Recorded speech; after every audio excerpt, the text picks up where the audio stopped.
Hi, my name's Becky. I live in Bradford and I've got one child who is nearly 3.5.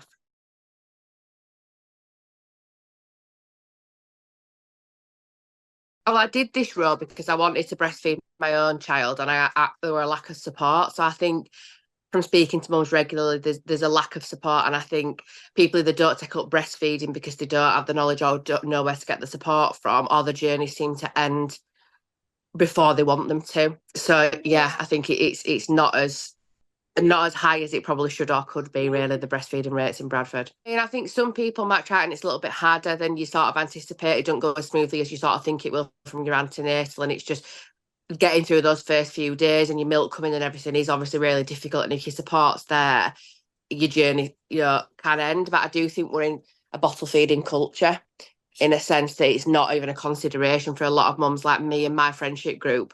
Barring one other friend, I'm the only one who breastfed. And I think I do the role I do now. Like I work part time as well, but I do this because that's what I needed. My little girl, she didn't actually latch until she was 6 weeks old.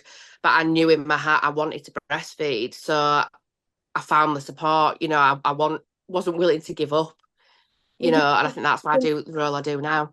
So when she was first born, she wasn't feeding, so the hospital said I had to give her formula to be able to go home and just to continue trying to breastfeed at home. And then I started expressing, and with combination fed because I was struggling to express enough.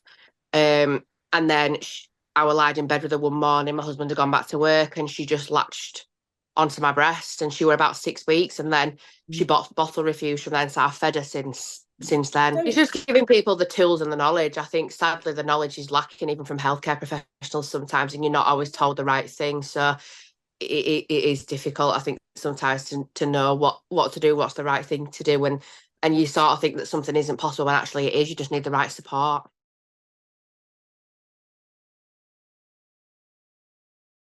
Yeah, your support network at home as well. It's not just sort of medical professionals, is it? It's that, and I think it's sort of I wish a bit more that I'd have advocated a bit more for myself. I were a first time mum, and I listened to people who were saying to me, no, just give up breastfeeding for now, formula feeder.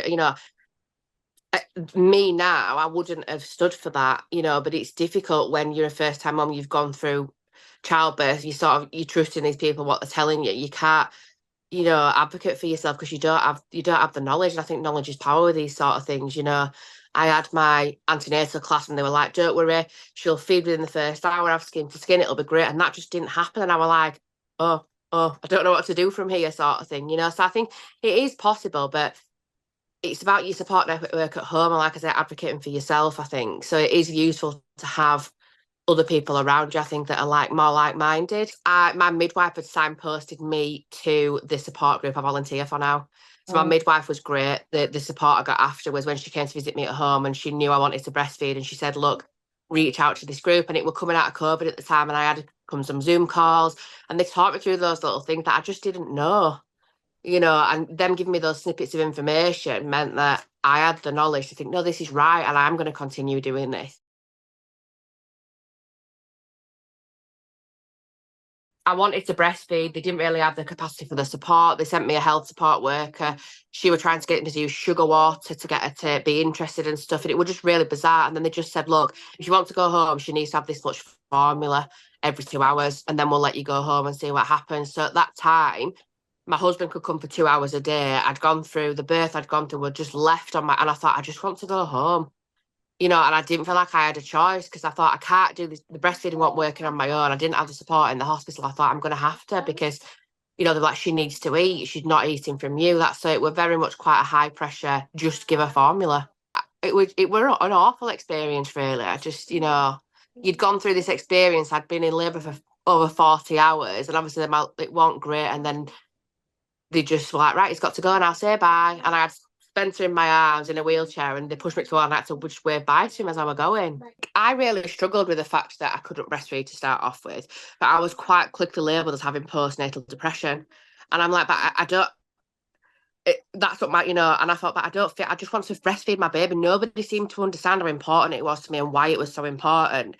And it was like I was getting upset, but not because I felt any sort, but because I just wanted to feed my baby. This is how it just felt natural to me and I couldn't do it. That's what was upsetting me. But I was quite quickly labelled with, oh, well, you should be feeling better now. Your hormones should have levelled. You passed the baby blues stage, and you must have postnatal depression. Like, yeah, but she still isn't breastfeeding, and I'm not getting the tools or the information that I need. I don't know what I'm doing. You know, my husband was trying his best, and it was becoming quite upsetting.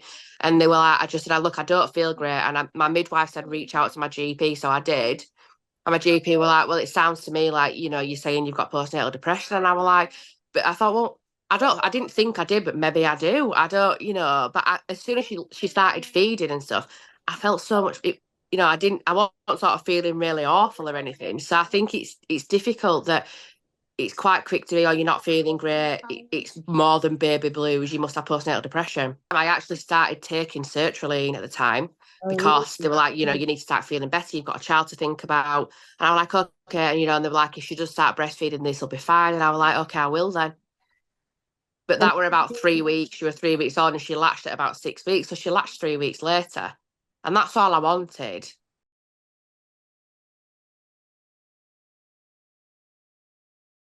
People are very interested about the whole natural term weaning, and what I get now, when are you going to stop?